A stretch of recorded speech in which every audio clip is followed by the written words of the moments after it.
Chairwoman, thank you very much. I look forward to continuing to work with you, as we have in the past, on workforce issues, especially in aviation. Let me ask just a broad question, and maybe this is for Dr. Ludi or Dr. Utash, Mr. Ramanathan.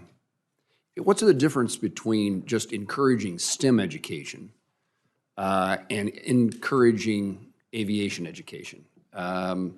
So we spent a lot of time trying to convince women, young students, to pursue degrees in science, mathematics, engineering, and research. Does that translate into something that matters to aviation, or does the educational focus need to be specifically toward aviation? Dr. Ludi, you have your head nodding with me. Well, you know, to me, personally, it's the passion for aviation. I mean, there's something about aviation that hooks you in, you know, whether it's, you know, that first time you look up and see the airplane and you know that's your dream and that's what you want to do. I just see that in a different way. Probably a little bit of a bias for the aviation bug for me. But in terms of recruiting and retention, I think it's critically important to think about it.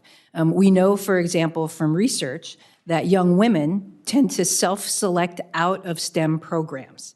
They don't feel necessarily welcome in STEM programs. So I think it's really important in terms of outreach and education and some of the areas that we're talking about here, that when we do outreach, we do it from a focus of aviation first, STEM second. If you lead with STEM, you're going to have potentially self-selecting out women or young women from those programs.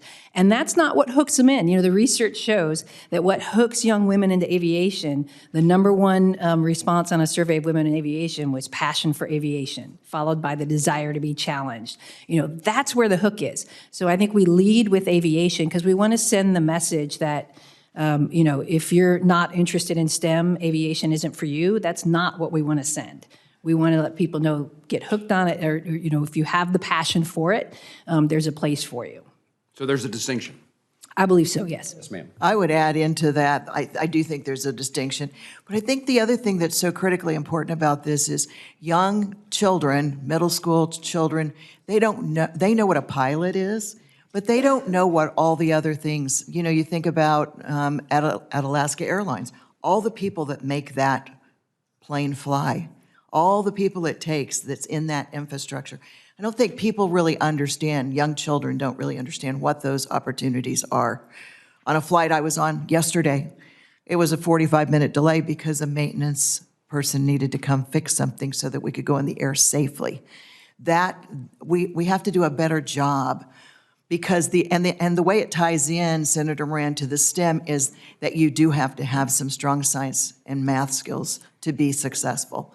But I think leading with the passion, leading with the awareness piece, and then building from there, I think is a better way to encourage young people in this profession.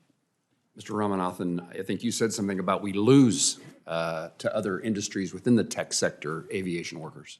Yeah, Senator, I concur with some of the panelists' comments, Dr. Utash and Dr. Lodi. I think you need, you know, we're all passionate people in the sector, and we like people, you know, to have passion in the aviation sector for sure.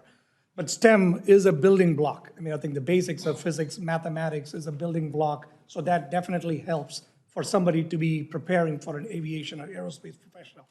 Having said that, I think the distinction is a lot of the STEM, you know, we do not have a problem in graduates coming out of, you know, colleges or universities, but a lot of them are attracted to other sectors. So if it's a pure STEM person, could be attracted to other sectors, namely tech, if you will, that offers, as the survey showed, you know, from AIA, offers higher compensation, flexible working models, and faster career progression versus a, you know, aerospace industry. So a pure STEM person could be, you know, attracted to other sectors, whereas the aviation passionate STEM person could be more attracted to stay in the sector.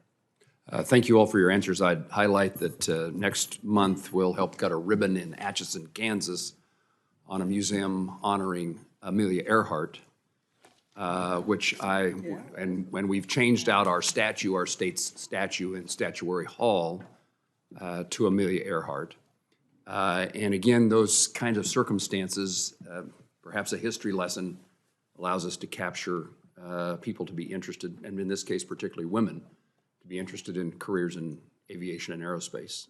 If you have suggestions how we can, they're going to focus a lot of attention at the museum on STEM.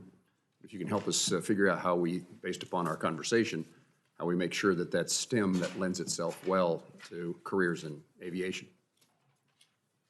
I think one of the key areas is just put women in front of, young people. I mean, have people that look like them as a part of the presentation and a part of the experience. So I think that can be a really powerful thing. It's the see it, be it experience, right? So, and as was mentioned, I think introducing a variety of areas of aviation occupations is important as well. So, Dr. Ludi, Atchison is only a short distance from Omaha. We're delighted you bet. to see us. Absolutely. Thank you, ma'am. Thank you.